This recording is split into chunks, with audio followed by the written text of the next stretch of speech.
સુનેત્રમાં આગળ વધીએ તો રાજધાની દિલ્હીમાં રખડતા શ્વાનને આશ્રય ગૃહમાં મોકલવાનો આદેશ સુપ્રીમ કોર્ટના 2 જજોની બેન્ચે આપ્યો હતો, જેને લઈને ભારે વિરોધ થયો અને ફરી સુપ્રીમ કોર્ટમાં આ મુદ્દે નવી બેન્ચ સુનાવણી કરવા જઈ રહી છે. પરંતુ શું તમે જાણો છો કે આપણે ત્યાં પણ કરોડો રૂપિયા શ્વાનના રસીકરણ અને ખસીકરણ માટે ફાળવવામાં આવે છે, તેને પકડવા માટે વાપરવામાં આવે છે, પરંતુ અંતે પરિણામ શૂન્ય જ મળે છે.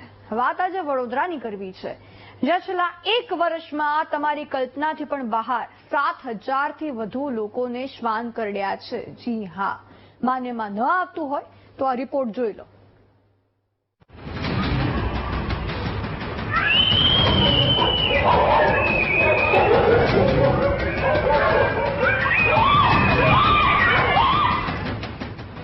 રખડતા શ્વાનનો મુદ્દો હાલ દેશભરમાં ગરમાયો છે.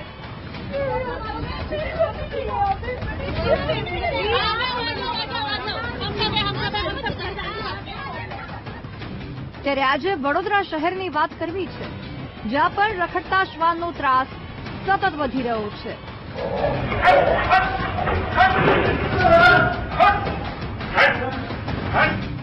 અને તંત્રના પાલતુ કોન્ટ્રાક્ટરો બસ મલાઈ ચાવવામાંથી બહાર નથી આવતા, કારણ કે વડોદરા મહાનગરપાલિકા દર વર્ષે 70 લાખ ખર્ચે છે. આ લાખો રૂપિયા ખસીકરણ અને એન્ટી રેબીઝ વેક્સિનેશન પાછળ ખર્ચાય છે, પરંતુ પરિણામ એ મળ્યું કે છેલ્લા 1 વર્ષમાં 7200થી વધુ લોકોને વડોદરામાં શ્વાન કરડ્યા, જ્યારે તેની સામે પાલિકાના કોન્ટ્રાક્ટરે 1 વર્ષમાં 5500થી વધુ રખડતા શ્વાન પકડ્યા, જ્યારે 550થી વધુ હડકાયેલા શ્વાનને આઇસોલેટ કર્યા છે.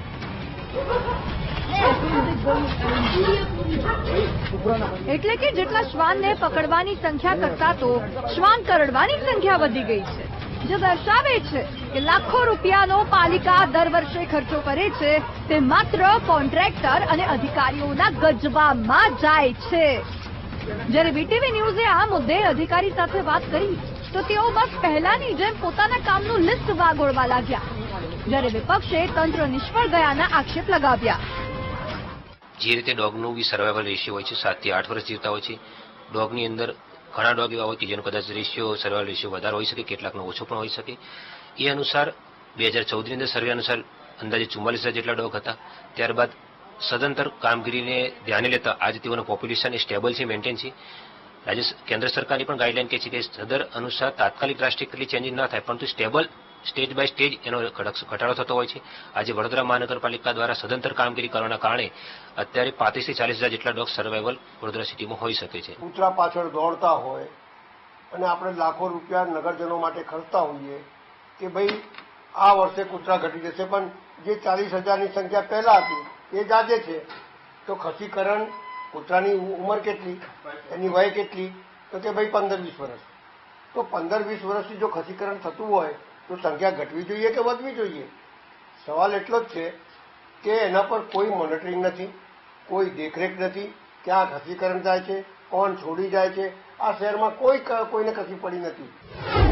2016થી 2025 સુધીમાં શ્વાન પાછળ 7 કરોડ ખર્ચ્યા, છતાં વડોદરામાં રખડતા શ્વાનનો આતંક યથાવત. અહીં ખુદ અધિકારી પણ કહે છે કે 40,000થી વધુ શ્વાન પહેલા પણ હતા અને આજે પણ છે.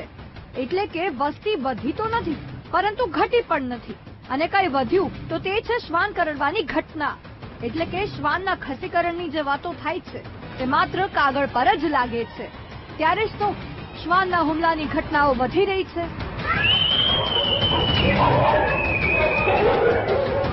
કેમેરામેન કિશોર ક્ષીરસાગર સાથે માનુ ચાવડા, વીટીવી ન્યૂઝ, વડોદરા.